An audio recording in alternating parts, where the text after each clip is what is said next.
Didn't I say that I wanted to speak to the Rules Committee report? I did not recognize you for that purpose, and that is within my discretion. I do plan to recognize you to speak to the bill. You're not planning on ramming this bill through today? No, sir. Okay. I don't plan to cut off debate on it because this is a very important matter that involves not only the colleges in this state and other parts of education, but 3.5 million people.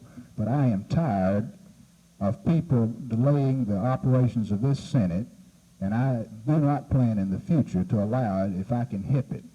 Now, you'll have ample opportunity to debate the bills and amendments and whatever comes up before the Senate, but a matter of this magnitude, in my judgment, needs to be decided on the merits, on the issues, by voting. Mr. President, you know I've been down here since you've been here, and I don't think even you would think that I have abused the filibuster privilege. I did want to debate the merits of going into this as a special order calendar, and I thought I had the right to do that. You know, the chair ruled, and I accept the ruling of the chair. But, gentlemen of the Senate, this will be a disaster to higher education if we accept and pass this bill, and if the House concurred in the Senate substitute and then the governor signed the bill. That Alabama ranks 14th, and the amount of money and there's not any higher education going to close the doors. If you insist on giving the $8 million, I think that we ought to check a lot more of these classrooms and see how many is empty and see how many is not being used. We need to check on some of these professors that are teaching 6 and 7 hours a week, that got graduate assistants that are assisting them grading their papers. You take one teacher that teaches in the 5th grade or the 6th grade, spends more hours in the classroom in one day than a college professor spends all week long, and makes half the money that the college professor makes. Are probably not aware of the magnitude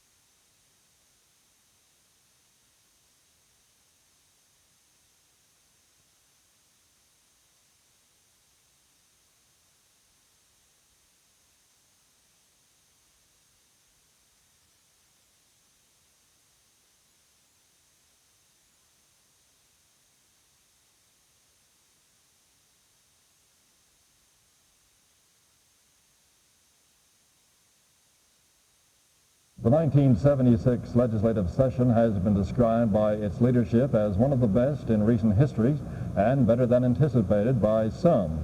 The lawmakers arrived here in May and adjourned sine die Monday night, August 16th. During their 3-month stay here at the Capitol, there were 735 bills introduced in the Senate. Of this number, 224 passed, while 124 passed both the Senate and the House. A total of 1,323 bills were introduced in the House of Representatives. 375 were sent to the governor for his signature. Of the 379 HJR bills that did not require Senate action, 179 passed. The Senate was the victim of a filibuster on numerous occasions. By definition, the filibuster is a tool that is used by legislators to block passage of a bill by making long speeches from a podium such as this. This also holds up other legislation. It was during such an atmosphere that legislation died on the final day of the session. Dozens of other bills died in committee, while others failed to be considered because the Rules Committee of both houses refused to place them on a special order calendar. The filibuster denied supplemental funding for 5 private institutions of learning.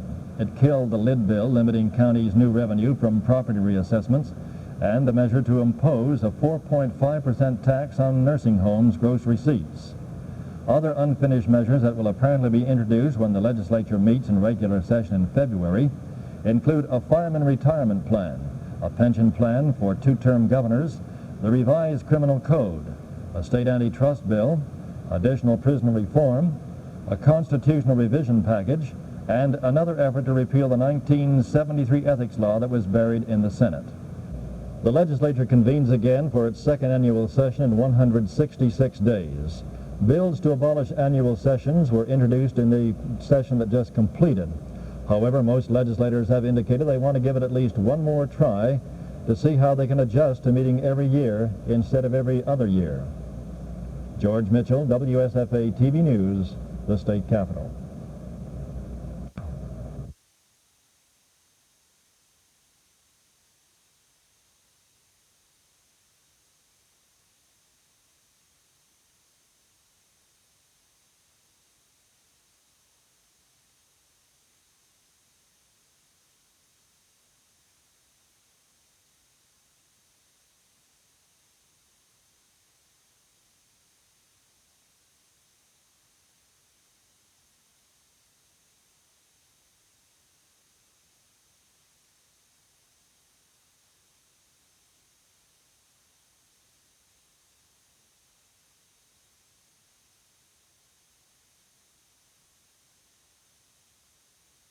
Well, initially, the argument for annual sessions was that we could transact our business in a shorter, quicker period of time, and rather than having to estimate over a 2-year period the budget request, we could go ahead and do it easy on a 1 year. But it's obvious from the production that we've had this session, we're over half through with the legislative session, and to my knowledge there's not been a single bill passed. So obviously there's nothing that is pressing to the point that we've got to enact some legislation.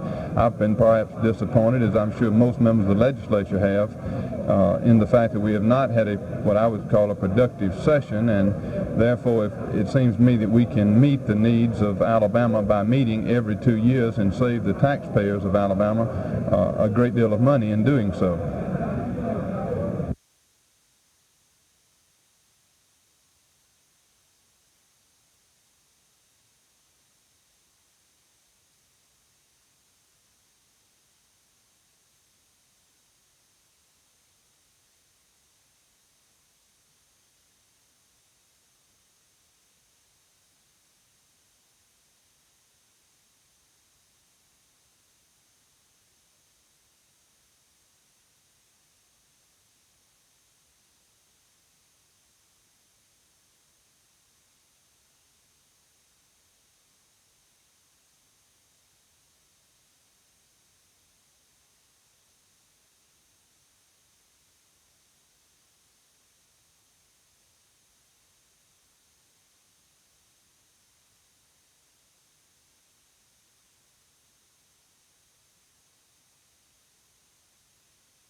Mr. President, I move to lay the Shelby Amendment on the table.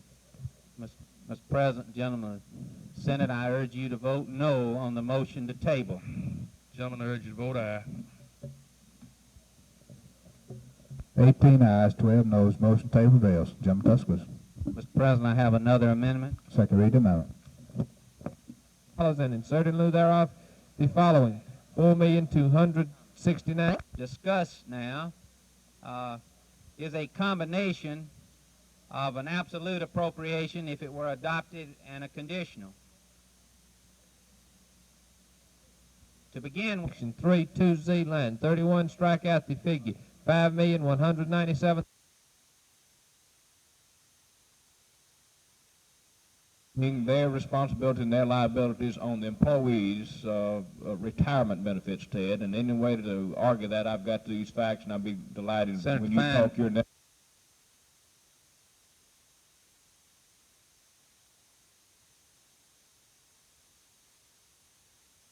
Doing. They were all down here last week crying that they were going to have to close up, they're going to have to turn away students. All the presidents took off from their jobs yesterday and came down and had a press conference, and they stayed with us last night and with us today, and I'm delighted they are, because they're my friends and I'm glad to see them. But they forgot to communicate with the PR folks. All of them are running ads, half-page ads, fourth-page ads, in the Birmingham News and the Post-Herald asking for students.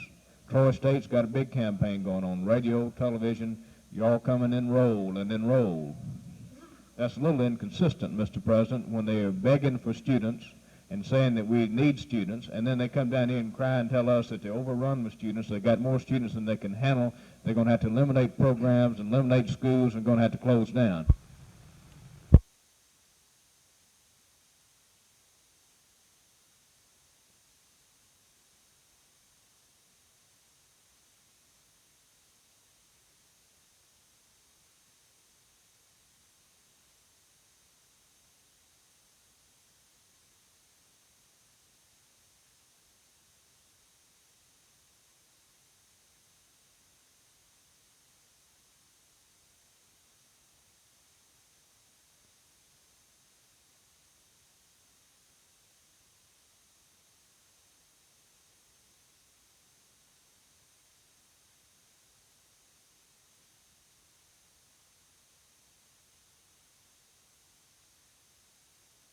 Well, it'll take 9 votes to get it out of the Finance and Taxation Committee, but I would hope that we could prepare a substitute or amend the present House bill so that all 17 members could support the bill when we come to the floor with it.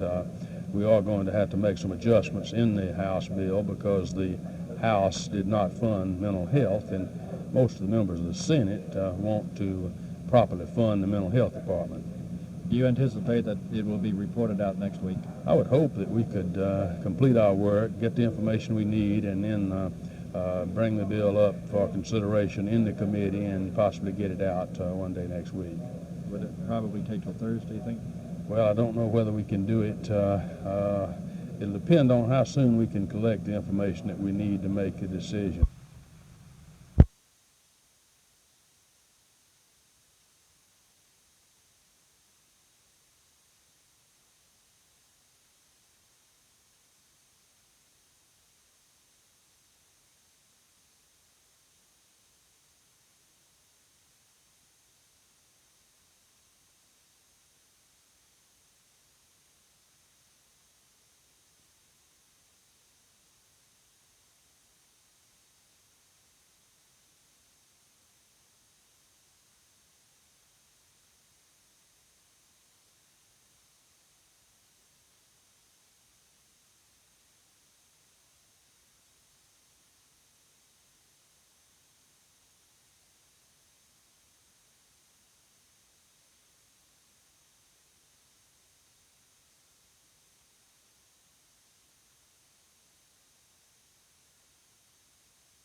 Mr. Little, Mr. Littleton, Mr. A. McDonald,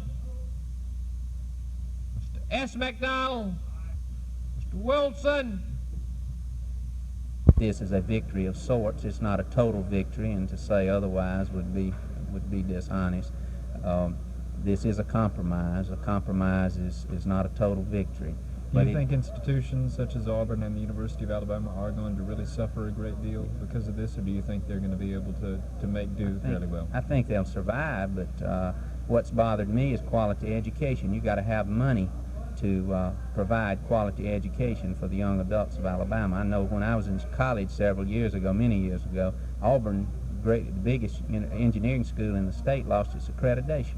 And I don't want anything like that to happen, and I don't believe that the majority of the people of the legislature wants that. Well, I was satisfied that the Senate worked out the best bill for education that they could work out, considering all the circumstances. I felt that the colleges could have stood a little larger cut than what actually was imposed in the substitute bill that passed, and it was a compromise. It passed by an overwhelming vote. So considering the fact that it was not an easy task to start with, I was satisfied that they worked out the best bill that they could have gotten out of the Senate. Have you gotten any input on how the House will react to this? No, I hadn't. I've talked to some individual House members. I understand that all of the colleges agreed to the compromise, and I'm talking about the presidents of the colleges, and of course the senators in the Senate who were so strong for elementary, secondary, and the vocational programs agreed to it, even though they didn't want to. And I think they basically represent the feelings of the people in education. And you do believe both sides will be able to make do pretty well with what they have now? I think they will. In fact, I'm confident that we'll still have problems in education, but I think that this gives you in my opinion, the best budget that you could get for public education in Alabama, considering all of the problems that we encountered during the session so far. And so, after 2 weeks of filibustering, the Senate fight over the education budget is finished, with both sides reasonably satisfied with the outcome. Next on the Senate agenda is the general fund budget, and after that, the House must put its approval on both of those items. There is hope here that when that time comes, the House will concur, but then there is also talk of starting all over again. From the state capitol, Bill Weaver, WSFA TV News.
That the revenue to be spent is $9,875,000. Says it's the maximum amount. I agree with you.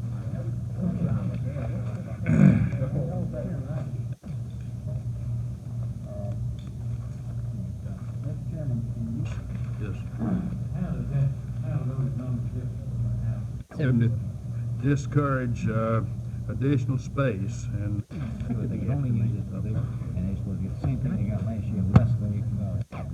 we've added some language in the back of the bill I think it would be interesting and would be of concern to the membership. Restricting employment, a section restricting rent, a section to prohibit the purchase of new automobiles except those needed for law enforcement, a section to limit attorneys, and we've written into the bill that pensions and securities shall not reduce the benefits in effect on October 1. That is, old age pensions, aid to the blind, dependent children, permanent and totally disabled. And if it's necessary for any reduction in that department, it would come from administrative appropriations made for functions here at the state capitol. And then we ask the departments to report monthly to the Legislative Fiscal Office so that he can monitor the spending and advise the members of the committee and the members of the legislature his thoughts concerning this.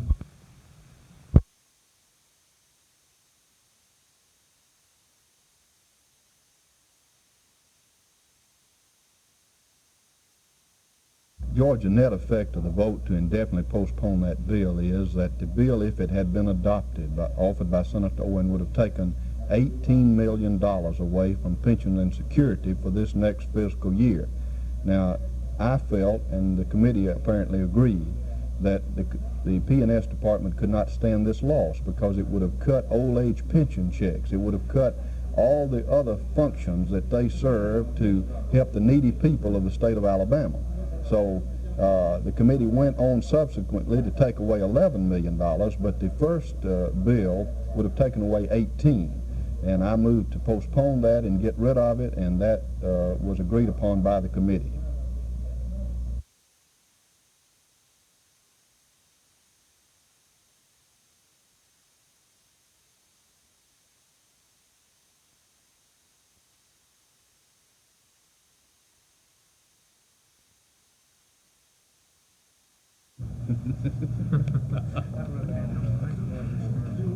That was what I said. What I told him.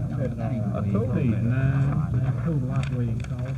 You didn't line items. Dick, what does that do? Current with the judiciary that have lines in there, see unified judicial system.